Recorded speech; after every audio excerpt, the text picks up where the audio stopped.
Hello, everybody. Long time no talk. Well, hasn't been that long, but it's been a few weeks. I've been posting some shorts here and there, like usual, mostly train stuff and model train stuff on my shorts, but I haven't done an actual video in a little while. So I figured today, since I do have a little bit of news as to where the piece of the Route 29 bridge that once went over top of the Perkiomen Railroad, I have news as to where it's at currently and the fact that it's at its new home and hasn't been really revealed yet as to where it's at. So I was going through some pictures on our Historical Society page, and I found a bunch of pictures I posted of the bridge during its last days. To those of you who don't know what I'm talking about, on Route 29, basically connecting Red Hill to Pennsburg, was a bridge built by the Perkiomen/Reading that went over top of the Perkiomen Railroad. It was built in 1928 and was taken down in 2023. So, to those of you who don't know that, anyone who's lived in the Upper Perk Valley or ever been in the area knows, definitely knows about that bridge. And even though it's gone now and it's filled in, it still feels like it's still there. So, yeah, so that bridge was built in 1928. It was, ironically, it was closed in March of 2023 to be removed, but ironically, it was completed in March of 1928. So it's kind of ironic that it was completed in March and it was taken out of service in March, many years later. There's actually plans to remove the bridge all the way back to the 80s, but because the part of the Perkiomen Railroad is now the Perkiomen Trail, a lot of people were saying, it was basically put on hold because there was a chance of maybe using it for the trail to go underneath it. Some people even thought the railroad was going to come back in service, which, again, there was a movement in the 80s to bring the railroad back, and I have a whole article and write-up and name of the congresswoman who proposed it. As soon as I dig that up, I'm going to do a video on it. It's pretty interesting. And the stuff she said kind of comes true. So, like I was saying, this bridge was built in 1928 and it was taken out of service in March of 2023. And it was originally proposed in the 80s, and then it got sidetracked because of debate and blah, blah, blah, whatever.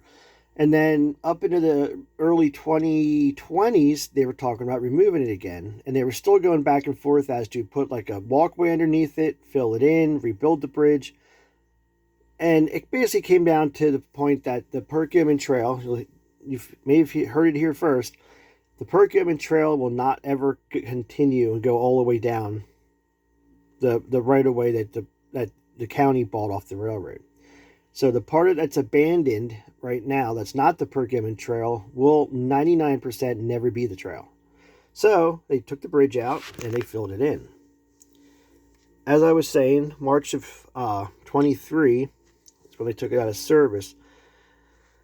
So I decided I was going to go and do some pictures. These pictures were taken in early March 2023. And I'm not going to claim these are the last photos ever taken, but these were pretty much right before they barricaded it off. This has been here for years. This is an interesting thing I took a picture of. I don't know. A lot of things have happened in this bridge, underneath this bridge over the years. It's lots of good and bad and indifferent. Lots of things took place under this bridge, especially after it was, out of service. So I don't know. These bolts may have been here, but there's actually a bolt in there that holds this chain. And that chain is not that old. It looks like a padlock. I have no idea. No idea why that's there. Oops, and then I just went back to the perk page. So, like I was saying, the bridge, it's unfortunate that the bridge was gone. It was there almost 100 years, and my parents, grandparents, great-grandparents, everybody in this town, the stories that bridge could tell, under it and over it, the people who passed under it and over, it's amazing. But it was literally falling apart. They could have saved it, but you can see, this is underneath the bridge, and they actually patched it at one time with plywood and an old road sign. That's an old road sign. This is underneath the bridge. You can see how the concrete was falling apart. When I was under there taking pictures, Actually, I did a YouTube video for another YouTuber. We were down there a little ways before that doing a YouTube video. I don't know if it was ever released or not. But while we were under there, and every time a car went over, this concrete was breaking apart. It was like snowing under there. So it was definitely falling apart. And it got to a point where they did some weird stuff. Like you could see the concrete falling apart. And you can see they used plywood, and that's a road sign. So you drove over top of a road patch with a road sign. Here's a good shot of it. This is facing Pennsburg, so I'm standing on the Red Hill side. And you can see there's a pipeline that ran inside of it. And you can see again, I mean, it was really falling apart. Tracks were removed out here in 1980. And this is underneath the Rt29 bridge. Nice Art Deco style. Beautiful bridge. It's a shame it's gone, but, you know. So, like I said, it was built in 1928. It replaced a wooden structure. And the wooden structure, I don't have an exact date, but from what I've read in a couple accounts, when the railroad first came into town in 1873, there was no bridge. It was level. It was level with the ground. And there was a couple accidents because the rail traffic at one point after 1873, the line fully opened to through traffic in 1875, completed in 1874, but through traffic didn't happen until 1875. So sometime after the railroad started picking up, there were some accidents because there was a lot of traffic on the road and a lot of traffic on the railroad. And they didn't have the greatest gates. I mean, people still get hit all the time. But long story short, from as far as we know, they were told they had to raise it, and they put a wooden bridge, which lasted until 1928.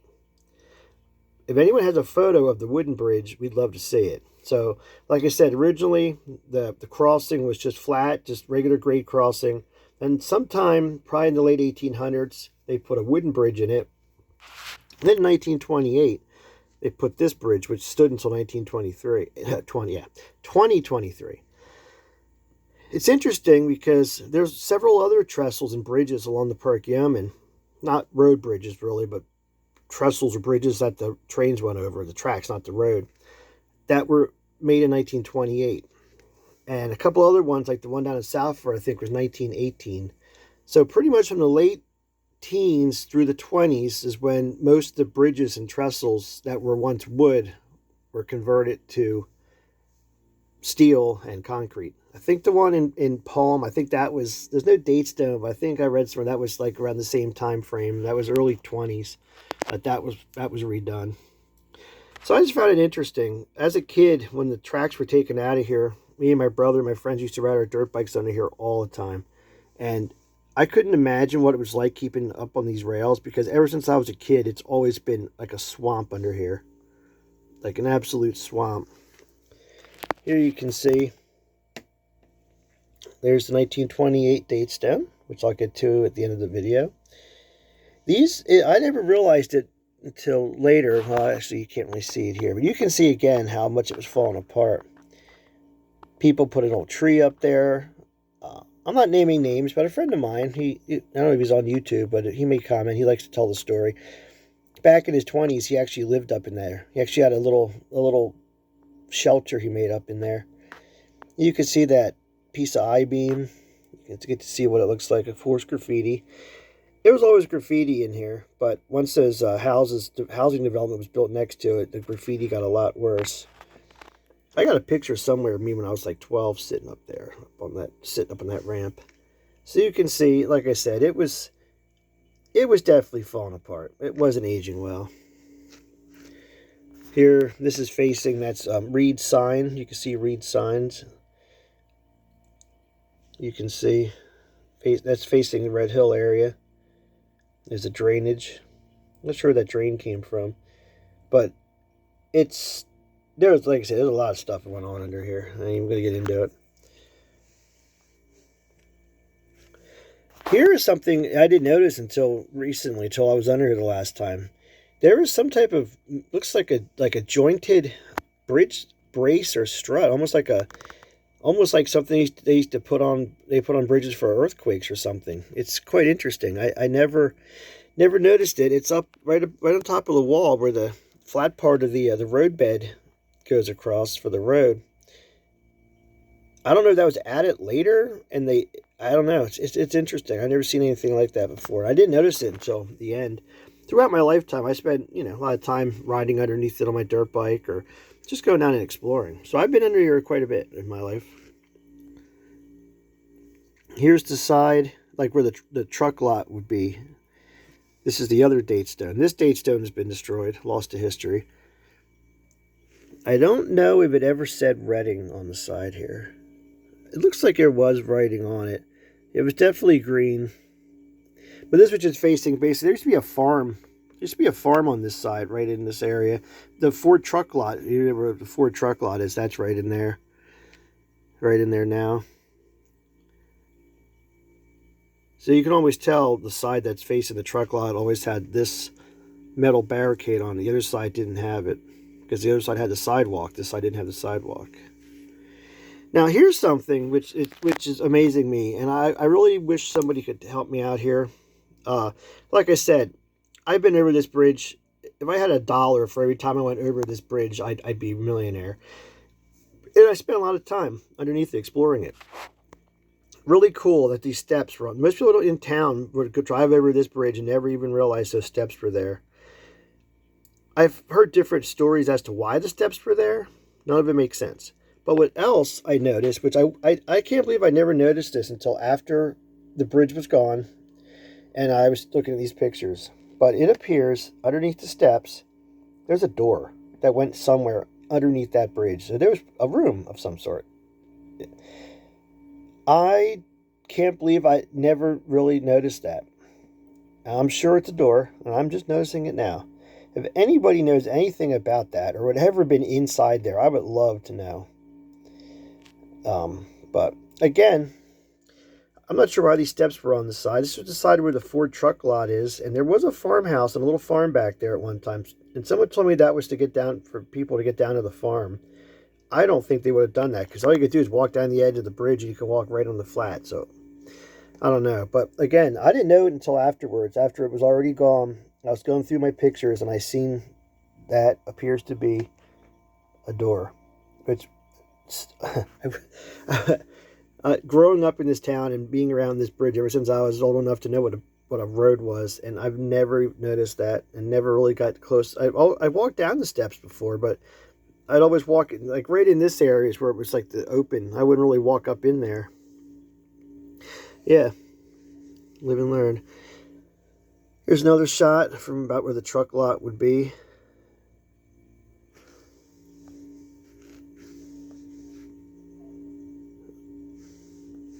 Here is the date stone.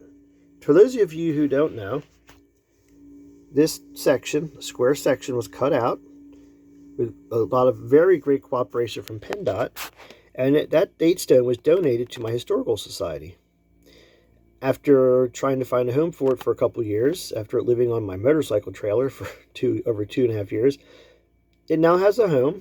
I am not 100% sure if it's on display yet, but I think it might be.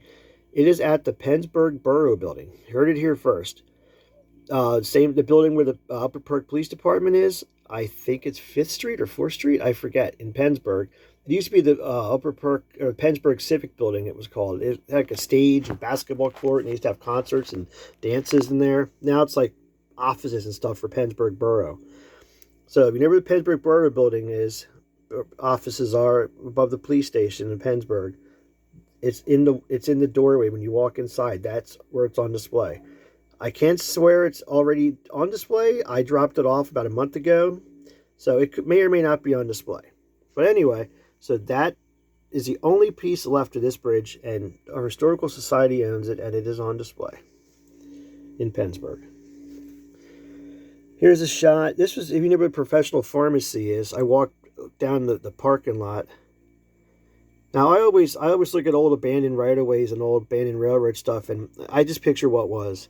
I always tell people I have a hard time. I don't live in the present too much. I think too much about the future, and I live in the past. So when I see stuff like this, just picture, I mean, the evolution of railroads, like engines and equipment, and I mean, picture the Reading T1s hauling ass through there. I mean, and now this is all filled in, like I should have mentioned. This is all just filled in now with a cross drain pipe, so it's all flat, totally filled in. And if you walk down that hill, you're just going to see a muddy little trench. But at one time, that was very important to a lot of people. I mean, you think about it, from the beginning of time of trains since the 1870s when it was built. You had American type 440s, and then wooden passenger cars all the way up to the T1s and Pullman cars, and then you had the first and second. I don't think the third generation diesels ever went down this part, but you had first, second gen diesels. Just, it's amazing to think what went through that. And most people who don't know what it is would never guess the people and the history that rolled through here. But I digress. So this is up on top of the bridge. Like I said, beautiful Art Deco. The side on heading towards Pennsburg on the right, that had the sidewalk, so it had this on one side. The other side didn't. It just had a metal wall. Getting a little artsy. That was the metal wall on each side. You can see the Art Deco was typed. The sidewalk was actually in here. This is the sidewalk. I used to love walking through there. All gone now. Well, except for the date stone. There's another shot. There's the sidewalk. Just imagine walking over there back in the day and having a steam engine hauling, puffing some, throwing some soot going right through there. We took it for granted. It lasted almost 100 years. Took it for granted, but, got pictures. Again, there's a close-up of that, I don't know if it's a joint. I'm not sure. Probably was there since the beginning, unless they put it in there. I don't know why it would have, why it looks like it pivots. Unless they had to do that to get it in there. I don't know. If anybody knows anything about bridge structures, or you're an engineer, and not a train engineer, but an engineer, let me know. I'd be interested to know what these were for. I think there was 4 of them. I think there was one on each corner. There you can see up top, someone shoved the tree up there. Like I said, I had a friend that lived up in there for a little bit. Put some boards up there and some crates and boxed it off. I think we're back to the beginning.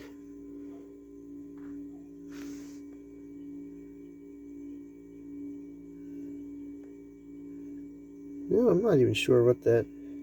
I'm not sure that's a telegraph pole or not. It's funny, I never noticed that either.